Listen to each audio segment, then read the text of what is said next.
Kansas players celebrate the Big 12 Tournament Championship. Orlin Wagner/Associated Press, Kansas City, Missouri. Around here, they chatted early in the week about the prospect of 9 NCAA tournament bids for a Big 12 conference that has but a threadbare 10 teams, which would make for an otherworldly bid percentage of, hold on just a second, 90. It also could make you feel sorry for Iowa State, which has an excellent program, extraordinary fans, a harrowing home gym and a 13-18 record that landed it unkindly in 10th this slog around. It's frankly unpleasant to have to feel sorry for Iowa State, but it appears the sentiment has wound up misplaced anyway, as the Big 12 ended its months of fracas and inconvenient familiarity with its bubble teams failing to menace and leaving a fine tournament final between Kansas and West Virginia, with Kansas winning, 81-70. Here Saturday night, the bracket professors in the Switzerland seem to grant the Big 12 around 7 potential bids, while it would be merely outstanding rather than landmark. 3 sentiments seem to prevail here.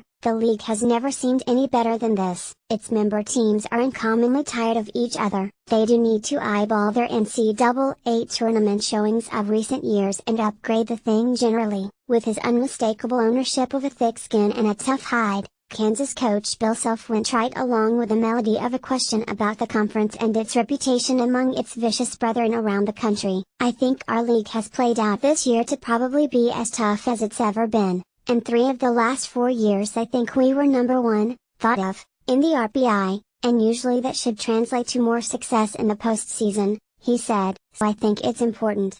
That paragon of bluntness, West Virginia coach Bob Huggins, said that as the NCAA tournament will be all you hear about, see, read, whatever, for a month, so it's pretty important for a conference to flourish in it. He also said, I've never heard that, about the reputation, so I don't think it has that reputation. Of course, it could be that nobody has mentioned it to him because nobody wanted to withstand any potential reaction. Between 2002 and 2004, the Big 12 had a Final Four heyday, hoarding 5 of the 12 available spots. Since then, it has landed only 3 across 13 springs, and the last of those came when Oklahoma ventured into Houston in 2016 and stomached the worst loss the Final Four ever witnessed, to Villanova by 1,051,000, but actually 95-51. That's the only Big 12 Final Four spot since 2012. When Kansas reached the final and the Big 12 finished second among conferences with a 10-6 NCAA tournament record and the furious annual craving for victory,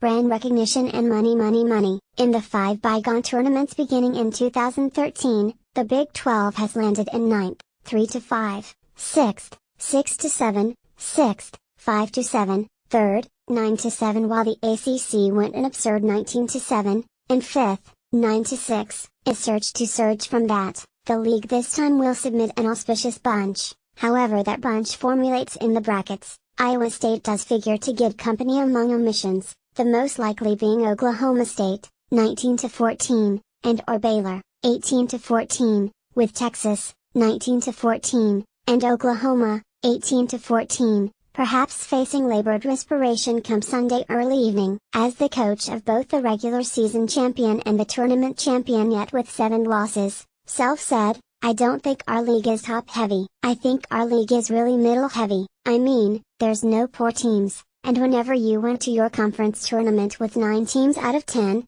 90% of teams all can make a legitimate case for being an at-large team. I think that speaks volumes for the depth of it. Asked to play tour guide for outsiders, Baylor coach Scott Drew spoke from the perch of a 15th season in the league and said, first of all, you look at the tournaments we all won in the non-conference. It's hard to win tournaments, and we had a lot of teams win tournaments in the non-conference. Normally every other game you're facing a great player or 2 great players, and in this league it starts with point guards, and to me it's never been better top to bottom with point guards, he continued. If you have great point guards, you've got a great chance to win any game. Then you look at shot blockers. It's the best the league has ever been with shot blockers, and then you fill it in with everything else, and you're like, this is a really tough league. I don't know how many NBA players we'll have, but I know we have a lot of really, really good players in this league that when you game plan, you're like, that's a problem. Further, they engage each other in a way other conferences don't, with that round robin, home and home, Play everybody scheduling that enabled Huggins to look around and have a fair sneer. I don't understand why we have 4 on the bubble, he said. We have been, all year long, the best conference in the country. When you play in this league and you play everybody twice, it's not like, we're not one of those leagues where they play the best team like once every 3 years, you know. We play everybody twice. Familiarity. This league has great coaching, not good, but great coaching, and we've got really good players. So I don't understand that. You put any of those other people in here that are so-called bubble teams and see what they do playing 18 games in this league. That brotherly grind, unprecedented in its unforgivingness to some of the league's longtime coaches, has ended now, and coaches seem to share a word for that. Phew. I do feel it's time for everybody to go play somebody else, Self said. You know, by now, we run quite a few sets. The sets don't work, everybody knows your stuff. But playing against somebody where they'll be not as comfortable with you maybe can allow you sometimes to look better. But on the flip side, they can look better, too. I do think playing against the same grind night in and night out, it's going to be a grind in the NCAA tournament. But we're tired of each other. So here they go, the lot of them, again, if stronger, into the big woods.